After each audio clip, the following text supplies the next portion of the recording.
Hey boys. So, as promised, I am gonna make a TLDR, like a shorter version of, patch. Actually, this is gonna be about Balance Manifesto, so patch notes. I'm gonna talk about the gems a bit, and then some other stuff. But basically, everything except the league mechanic itself, TLDR. So, the core mechanics. So we're getting completely revamped combat gameplay. Not only melee, but this is only gonna affect casting and basically everything in the game. Hopefully, it's gonna be more fun and responsive. That's their goal, and especially for melee. And to this is gonna be a melee patch, so they're gonna buff 200 melee weapons damage. The one-handers gained, like especially the one-handers gained some base speed, but because of that, they drop down the damage a bit, and one-handers were already fine, but they really want people to actually play some two-handers too, so they're buffing their damage quite a bit. They changed it so that now all the melee skills themselves have attack speed multipliers. So anything that is below 100 is gonna be slower, and anything past 100 is gonna be faster. So a multiplier of 80% would be like 0.8 your multiplier to your attack speed, right? So about that again, we get animation canceling, which we don't get stuck hitting stuff if you link it like multi-strike, for example. So remember, if you one-shot everything using a multi-strike with like a Reeve, for example, you don't actually have to finish the attacks when everything that's targeting dies, or you just cancel the animation by like moving or using another skill while it's still going. Single target skills, they have like swing animations now, and you can see the length of it based on the weapon range you have. And because of this, melee splash has received some changes, and you can actually now overlap with it. So if you swing and you hit 3 monsters, all of those can proc the melee splash, and it can overlap. And it does work with minions. So we were worried about this before, but Rory 10 hours ago gave us some clarifications, and melee splash is gonna work. I'm gonna actually link all of these things in the description, and there's some good read here. So if you're interested in minions in general and you don't know them inside out, there's some good talks with Uber explaining some of things. He doesn't go into like full detail, but he gives like he gives like a general idea, and this is a good read, even if you know things, how the AI and shit like that works. This is a good read. Multi-strike on the minions, however, won't cancel. So if you slap multi-strike into SRS, it's gonna repeat all of the hits. Yeah. Maybe they'll get smart enough one day. And then how do you tell if your melee skill is uses like, do you scale the area of it with ink AoE, or do you scale it with like weapon range modifiers? So if this has a strike tag, then it's weapon range. If it has an AoE tag, then it's area effect. And then we have Cyclone, which doesn't actually have a strike tag in the at the top. However, if you look at the last line, modifiers to melee attack range also apply to this skill's area radius, and that's why Cyclone also scales with weapon range. Not there.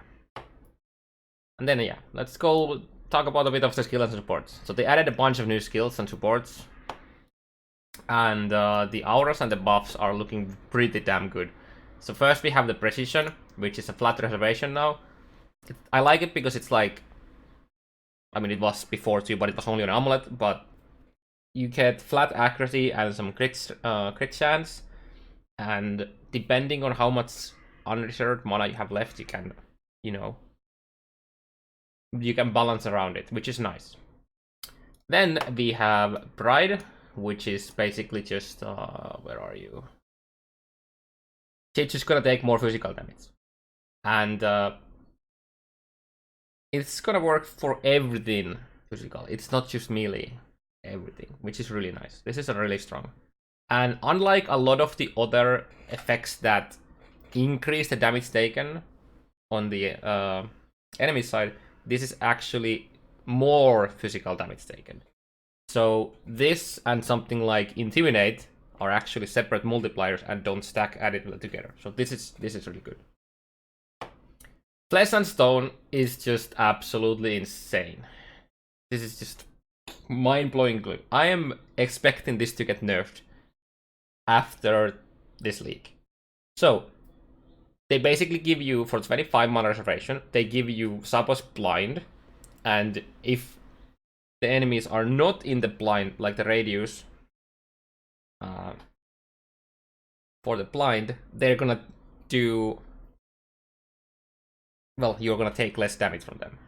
And that's not for hits, that's just everything. That is really, really freaking strong for 25% mana reservation. And it's also very good for offensive. You maim if you go in Blood Stance. Also, this works without Blood and Sand. So when you get this, then you can toggle between the two different stances. But yeah, if you use this offensively, you will link this with maim. And then you look at the enemies maimed by the skill take 16% increased damage.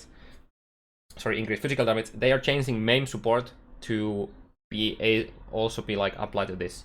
And if I remember correctly, the mana reservation goes to 29%, and it basically doubles the effect. So that's really good. That is just absolutely bonkers, both defensively and offensively, for the reservation it gives. Totally expecting this to get nerfed. Blood and Sand, which is basically more area damage with less AoE, or more area effect with less damage. That's just nice. Again, and that's only 10% mana reservation. So 10% mana reservation, 15% more area damage. Pretty good. It's pretty strong. Then about the support skills, Impale scaling for single target is actually it's just busted, especially if you're champion. But even without it, it's just busted. I think Don actually made a really good video explaining exactly how Impale scaling and all of that works. So I'm just gonna link that down in the description too. I'm not gonna go too deep into it, but it's absolutely busted for single target. Berserk. So yeah, here's the Impale gem. So it basically makes the Impale effect stronger, and then you also do more physical damage, and it gives you some Impale gems. But Impale in general is great, and this support is absolutely amazing.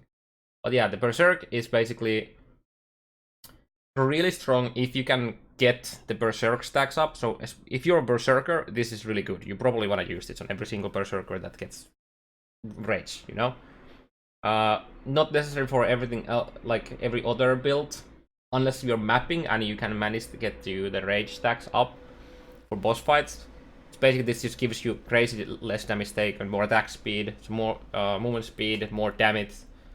And this is just really, really, really strong. Well, this is basically like a banner, except you can get the stacks up during the boss fight too, very easily, if you have a good way of generating rage. I really like the reactionary instant movement skill. So we have Frost Blink, and then I believe there was a dash. I think they were those, and they're really cool. I really like the whole idea that you can just immediately use it regardless what you're doing, basically.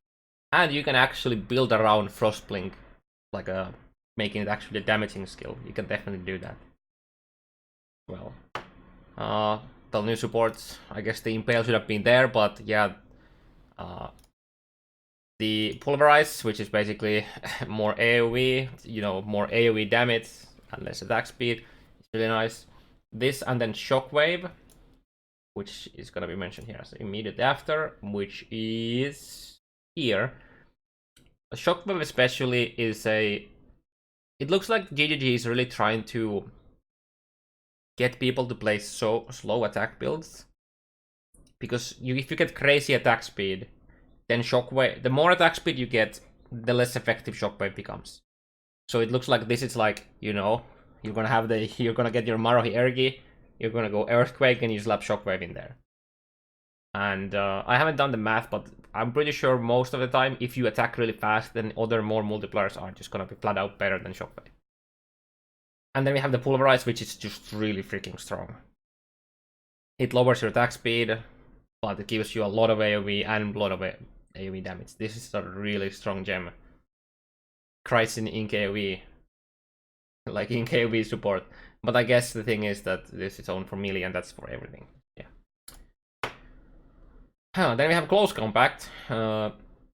It's just a lot of damage. I'm not sure if we have seen a confirmation if this is exactly like Point Blank, but I'm assuming it is. The difference being it's for melee. And it's a lot of damage.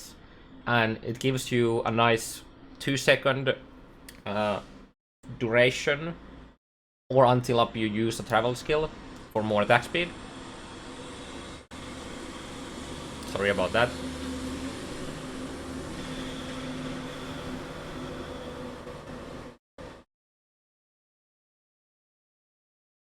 Okay, it's gone. So we can continue the close combat. So you get a lot of more damage on, you know, if you are close to the target. So wouldn't recommend using this on something like Reeve, for example.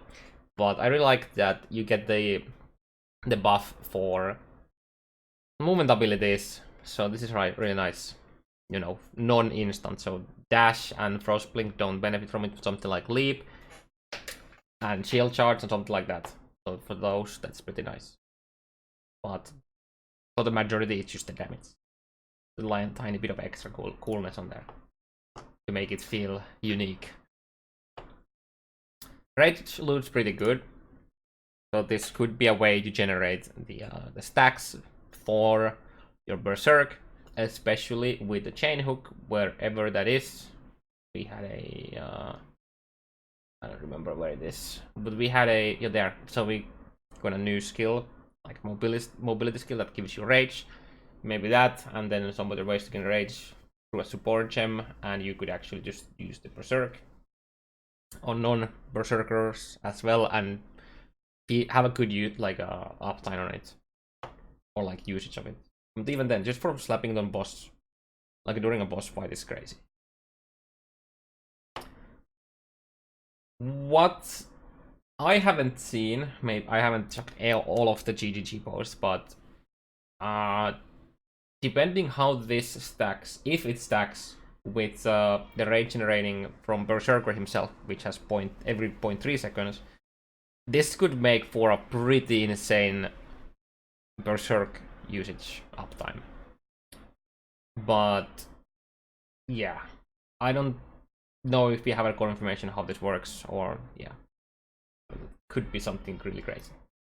And it gives a decent amount of flat damage too. Then for the not new skills, but you know, reworked and buffs. So basically most melee skills just had a flat, like a massive flat physical or elemental. For example, like Frostblade's got elemental, Lightning Strike got some, sorry, Frostblade's got cold, Lightning Strike got lightning, Molten Strike got fire, etc, etc. So they just added a bunch of that, and AoEs in general got buffed. Except Reeve, which however should feel better to play now that the stacks go down. Instead of immediately, they go in, you know, in grades. It starts from like, you know, the max stacks and then slowly goes down. That would be really nice. The Exonic Slam was, if I remember, it got slightly increased damage, and then the fissures were a bit nerfed, but you got a bit length to it. They were already good and will be good, and I'm expecting Reeve to be absolutely insane as an AoE skill, especially with Pulverize. Thunder got, you could say it got buffed. It got length, and it got some damage effectiveness, but not flat damage. But I feel like they didn't want to buff it because they were too afraid of this becoming just a Thunder League again, like it was, you know, a couple leagues back when Thunder was really good. So that's why I think they didn't just like flat out buff it a lot. Cyclone is now a challenge skill, has a lot of flat damage, it's just amazing. You can shield charge it once. That's really nice for casters. especially Trickster. Immortal Call was completely reworked to not make you immune to physical damage anymore. Instead, you're gonna have a less damage taken, and then per enduring charge consumed up to 5 charges max, you get the extra bit, and then you have a static elemental, like less elemental damage taken. And this is not from hits, this is all sources of elemental damage taken. So this could be something cool for like Righteous Fire people using. And then they completely reworked Molten Shell, which is basically just better Immortal Call if you have a lot of armor. And then they added a new guard skill, kind of like these two, called Steel Skin, that is just scales on its level. So it gets flat absorb you can get per level. I think it goes up to like 2 point something thousand. Yep, there you go. 2.2k at 20. I think personally this is a bit underwhelming when looking at Immortal Call, that has can get really good physical damage taking mitigation if you have enduring charges, but I guess the steel skin is for people who don't have enduring charges or don't have a lot of armor. But I'm suspecting people to just use Gaspin damage taken Immortal Call at higher levels instead. It's like 35 plus 35 elemental, like 35 elemental and physical at level 21. While Molten Shell is actually looking interesting right now. And it does a lot of damage. I think it was like 3000%. I don't actually see this properly, but it has the reflex 30,000% of the damage taken, and the instead of buff taken equal to 20% up to 10,000, it's 60% up to 30,000. So it's basically like the same ratio as Molten Shell itself, except just higher. And you can do some decent amount of damage with it. It's the number is so crazy because it's pretty much impossible to really scale properly. So that's why the number is so high. And then yeah, Fortify is actually now a usable support gem for all melee attacks build. And originally it was actually just for physical and conversion, because if you convert then the physical applies to it too. But I'm glad that after we made a bit of a thing about it, they changed it. Or maybe patch notes were just, you know, they had a typo or something. I don't know. Yeah, melee splash now allows you to, actually I should take that out. But yeah, melee splash, like I mentioned up over here somewhere, is interesting, but I don't see people really using it that much. Multi-strike is actually now more DPS than it was before. But it might feel clunkier against bosses if you don't have a good attack speed, especially with something like Sunder that has a, I think it's 0.8 or 0.75 attack speed multiplier. But yeah, since you really don't want to cancel the animations if you don't need to, right? Because the last hit, it does more damage on the last hit. So you want to really finish the swings. So it might feel annoying because of that if you don't have good attack speed. They actually buffed Mirage Charger, so they changed is that now if, I guess it was a bug, I'm not sure if it was a bug or a change, but previously if Mirage Archer did something that had a duration, for example Toxic Rains, pods, Casting Arrow, Ice Shots, Shield Crown, whatever, so when the Mirage Archer went away, so you know you use your bow ability and the Mirage Archer stays for a tiny bit of time, those effects created by the Mirage Charger were also gone. But that's now back, so that's really nice for a Toxic Rain, for example. And then we got some skill nerfs. So yeah, they nerfed Molten Strike. It does less damage with the balls. And Ancestral Call for single target no longer works. So what the change was, you have to actually hit an enemy for the balls to, you know, balls to come out of it. So you can't like target like crown next to a boss and then get those balls to hit the boss, and then Ancestral Call hits the boss, and then those also hit it. So that doesn't work anymore because Ancestral Call doesn't, you know, it doesn't proc if you target the boss itself alone. If there's ads around, then it of course works. Herald of Agony is actually not completely busted anymore. It's still gonna be amazing. And I think multi-strike is still gonna be fine. I think people are not gonna play too much because they buffed so many of the other things. Oh yeah, multi-strike actually got flat. I think it got flat fire damage now too. So that alleviates the buff, like the nerf a bit. Yeah, Herald of Agony is still amazing. I think it got nerfed by like 40% or something like that, but if you nerf Infinity by 40%, it's still pretty close to Infinity. So it's still amazing. Soul Rend lost AoE, which to me feels extremely weird because they didn't nerf ED Contagion. So basically that's just another reason to just play ED Contagion instead. It was already better, and now it's even better. Stormbrand hits lower, which actually was is a nerf to Herald of Agony builds who use Stormbrand to proc, like, you know, maintain the sacks. It can't overlap AoE anymore, which makes it a bit when clearing like blue packs and rares inside big packs, because now you can't have all of the AoEs overlap on it anymore. But it did gain some flat damage increases, and now it does more damage against branded enemy. But the thing is, nobody really used Stormbrand for single target anyways. So yeah, I think it's still gonna be probably a pretty good racing skill because it's just mechanically so good. You know, you put it down and then you just move to a pack, and then you have an instant brand recall that brings it back, and then, you know, you don't have to spend time casting it multiple times. Vayne lost a bit of damage, it's still fine. I don't think it deserved the nerf though, but yeah. Winter Orb, so instead of being 10 times better than everything, it's actually now, you know, it seems like it's gonna be still fine, especially because Herald of Ice exists. I think it's gonna be fine still. But yeah, and the single target, when you are channeling, didn't get nerfed that much. It's when you're moving, so not channeling, they halved the rate that it shoots, but it's still shooting when you're moving, so that's pretty good. And then they reduced the range at which it shoots, and so yeah.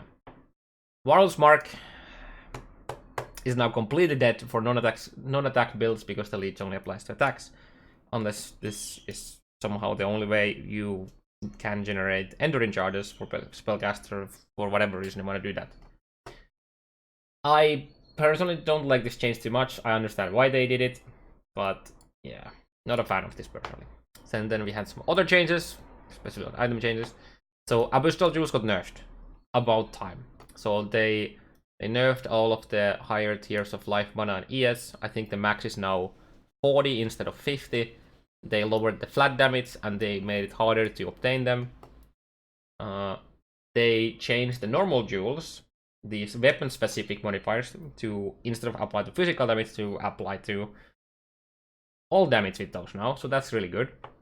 So there's another reason why you might want to use those for pure elemental builds. And they added a new role and buffed the flat LE damage rolls from weapons a lot.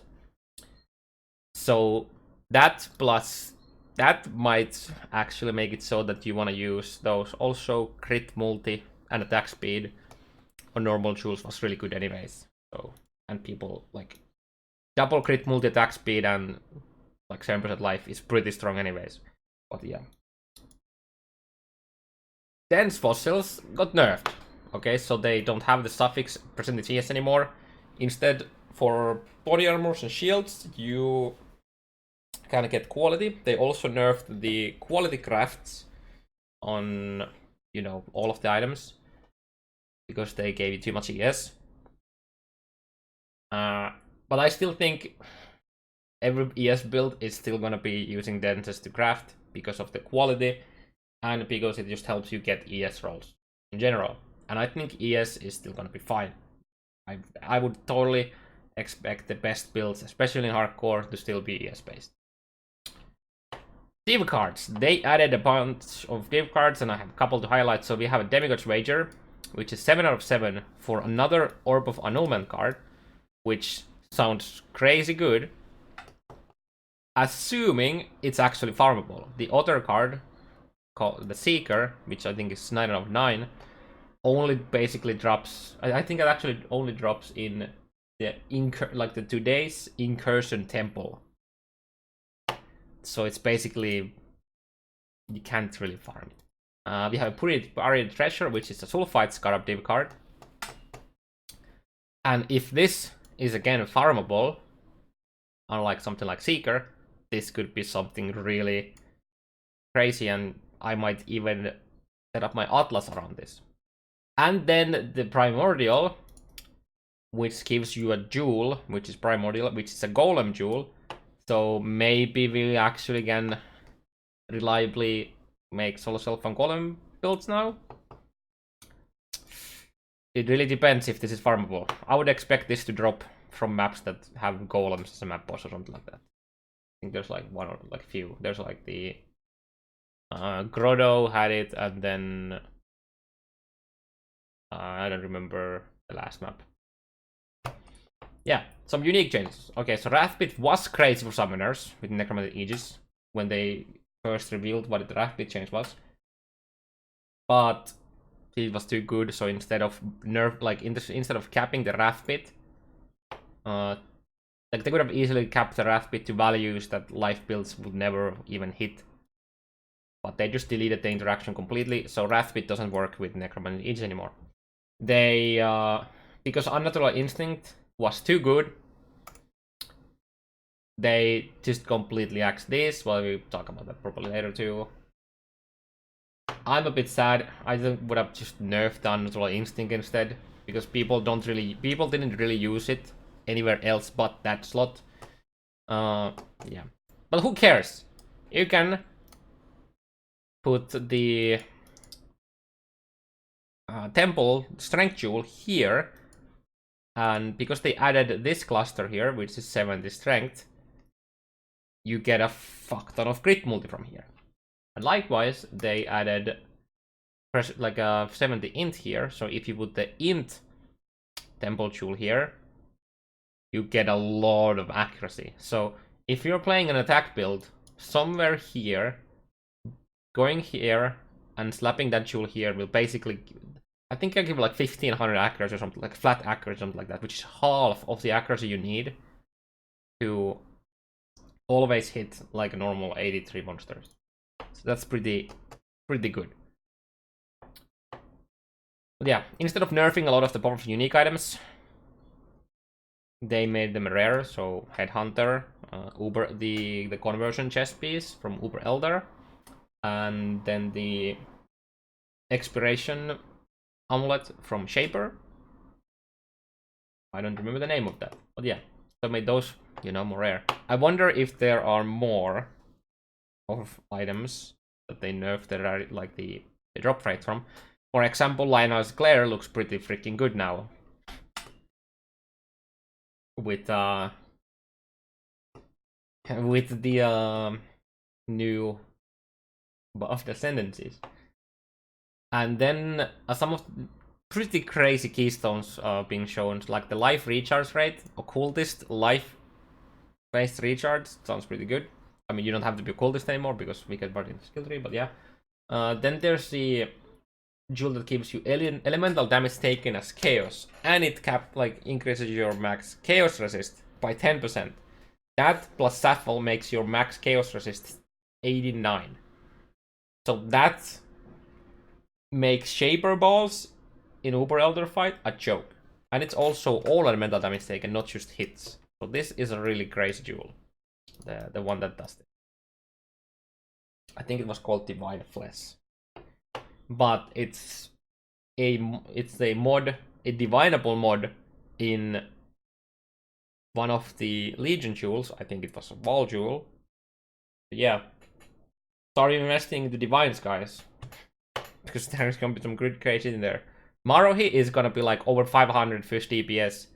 And I think they just remove the ink AoE and then put Pulverize on it instead.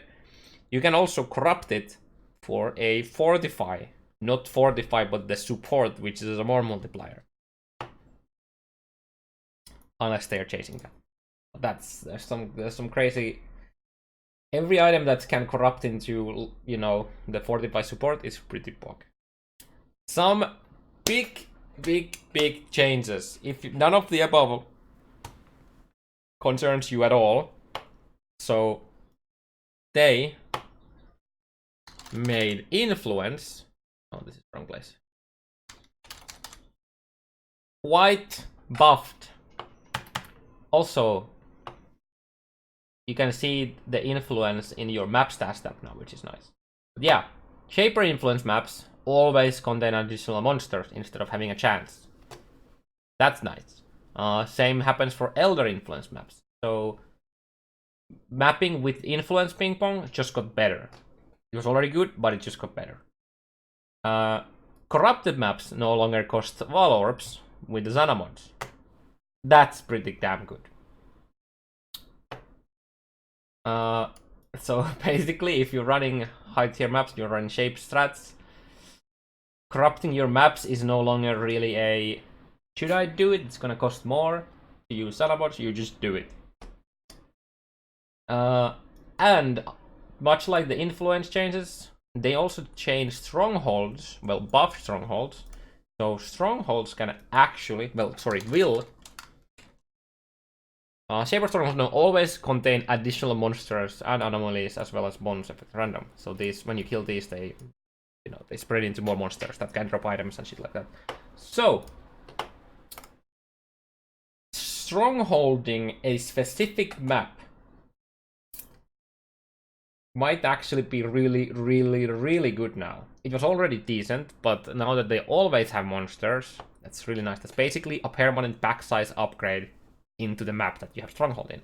Now, the downside of this is you can't find any Shaper items from any other mob than the bosses itself. So you have to complete the map for the guaranteed Shaper items to drop. However, the monsters that spawn from the stronghold, like the Shaper influence, can drop maps, drop other items, and they drop div cards and shit like that. So I have a good example of a map that you would probably want to stronghold. So since the downside of the stronghold is that you can't kill the bosses, right? So ideally you would get a map that you don't want to kill the boss. We have a tower here that assumably still drops the nurse, which is one card for the buffed rarity for Headhunter. So slapping a stronghold here means that you get more pack size, you get more monsters that drop the div cards, and map sustain. And since the boss fight is phased, and it's a bit rippy, especially if you make a T16. So yeah, I might do that myself and see if I can get one card drop during the whole league. But yeah, that's nice. This mapping changes are pretty big. There's another thing. There's another bug fix here, which is fix the bug where map bosses had lost the additional chance to drop a map adjacent to one you were currently in. So this alone, you can interpret this in a couple different ways, and depending on how, well, 2 different ways, and how it actually works might be insane. So I'm trying to briefly explain how to. So how I read this originally is map bosses have the additional chance to drop a map, and that's intact. No changes to that. So they have the normal, you know, drop rates and then extra, like additional chance. I don't remember what the chance was. I remember maybe it was 20% or something like that. I don't remember. So what I read this as that the additional map drop from the map drop chance from boss. So it was just bugged, and the adjacency bonus. So let's say that we're running this tower. So when you kill the boss in the tower, when the additional map drops from the additional, you know, drop pool, like drop chance pool, it just didn't apply the adjacency bonus. So instead of having a 4 times chance to drop a primordial blocks instead of like Basilica, that just didn't work. That's how I read it originally. However, in Reddit, Chris, I can actually go quickly fetch it from GGT Tracker. Chris said that they balanced map drops around this bug a long time ago, which makes me a bit worried, because that's a heavy implication that it was referring to the additional chance to drop a map, right? Okay, there, maybe I'll find it now. So I'm gonna explain what's the potential issue with this. So yeah, we balanced around this bug a while ago. It's just that now it's fixed and balanced around again. Okay, so they are making rebalance map drops because they fixed this bug. So based on this, it makes sense that this was actually referring to the additional chance to drop a map. And this also would mean that the additional chance to drop a map only works on the adjacent maps.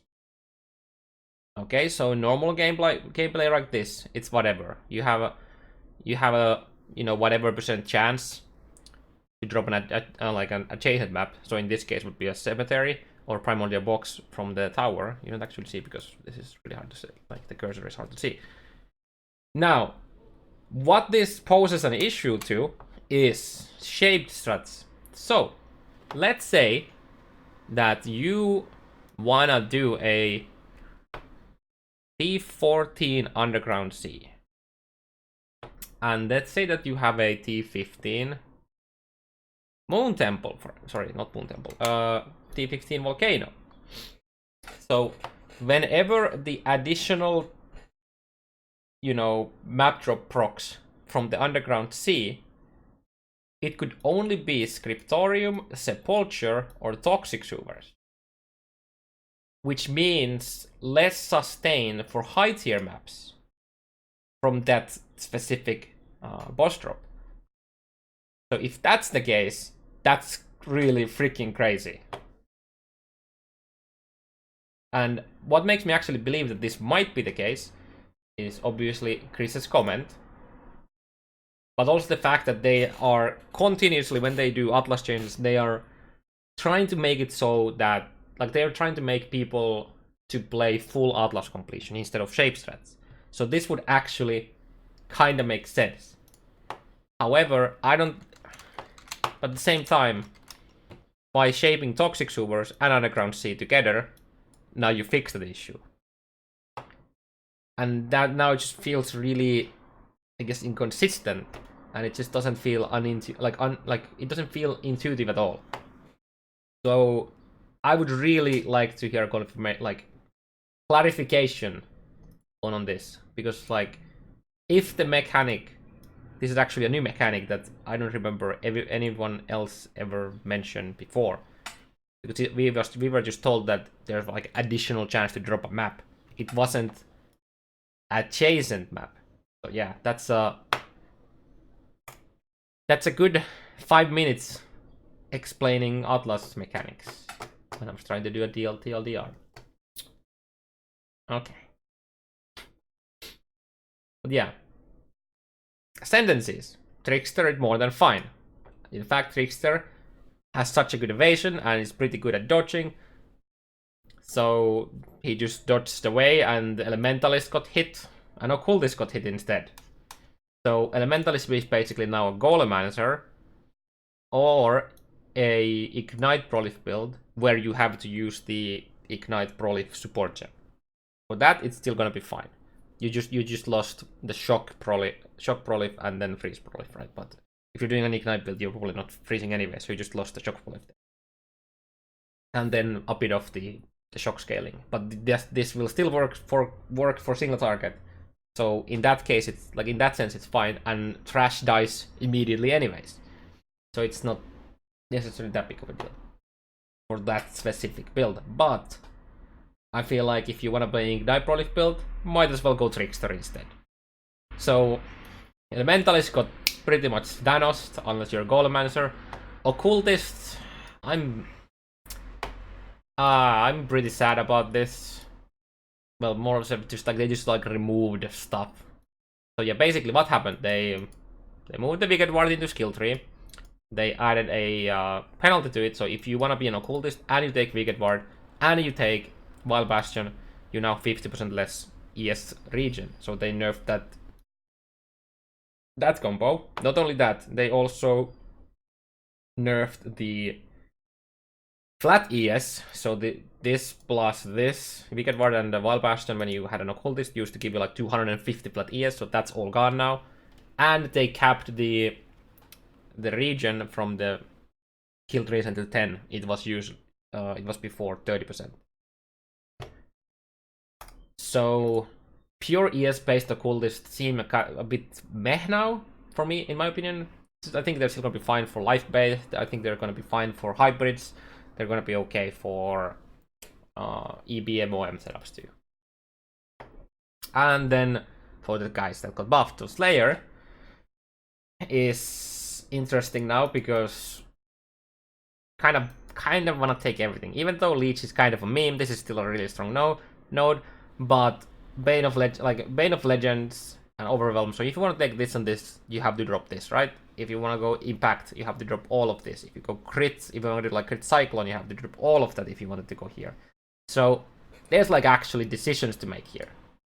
And I really like that. Glad and Deadeye had a child. They named him Gladeye. Basically, you just got the best of Deadeye into Glad. Glad is actually Glad didn't receive massive reworks.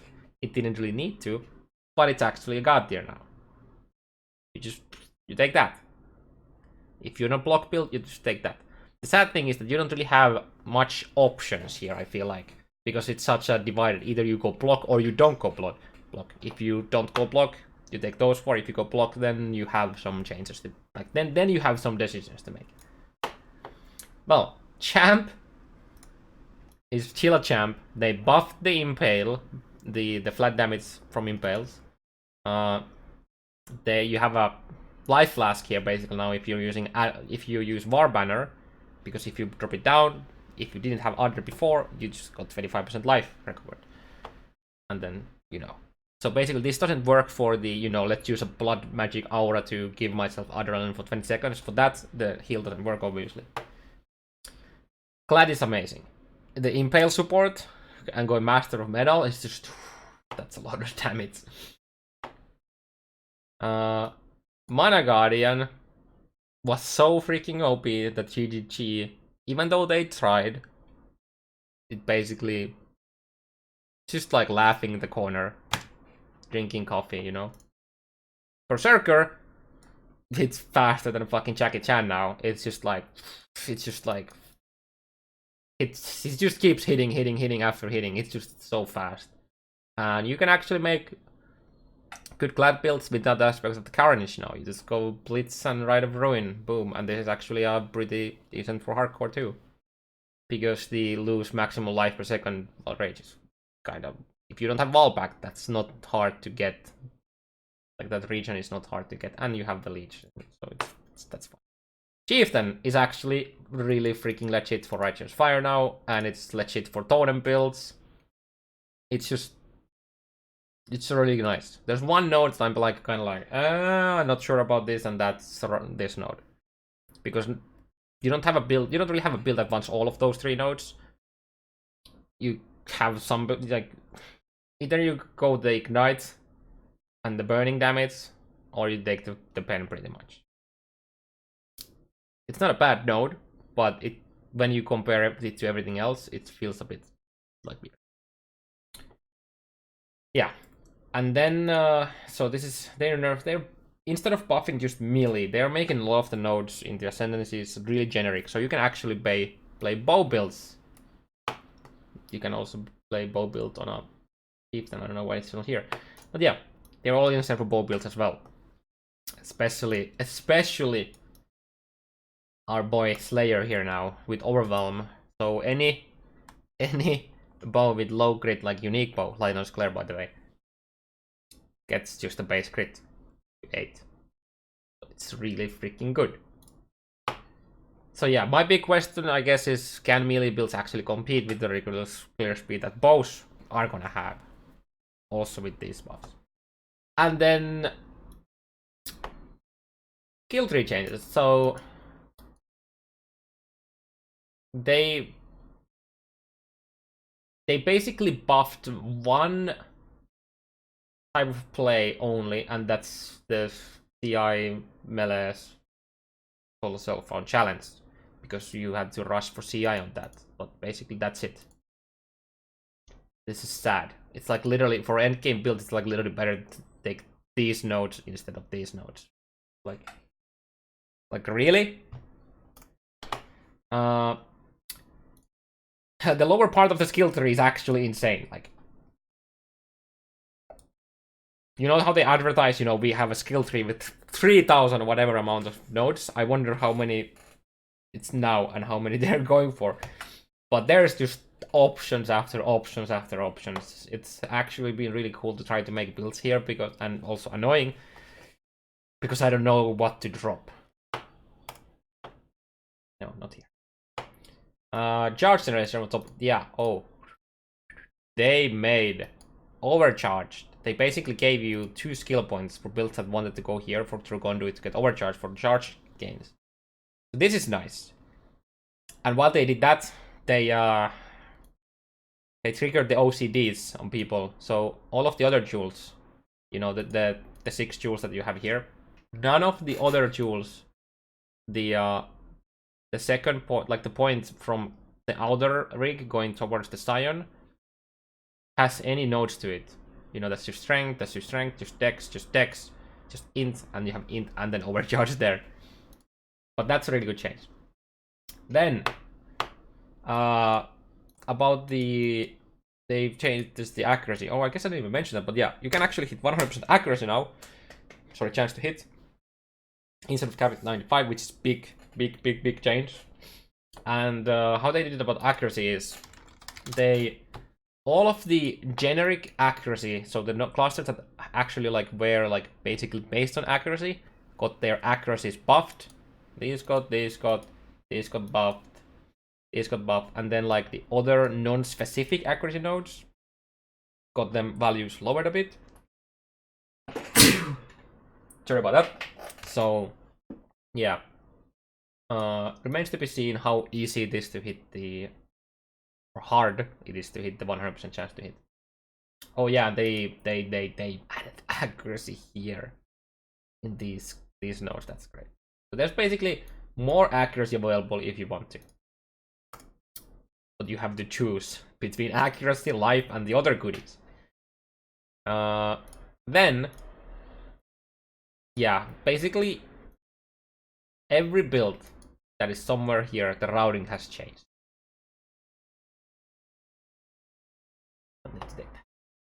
And we mentioned the Wicked Ward, but yeah, what we didn't really talk about is Wicked Ward being in the skill tree right now instead of Cultist means that every ES based build can have Wicked Ward.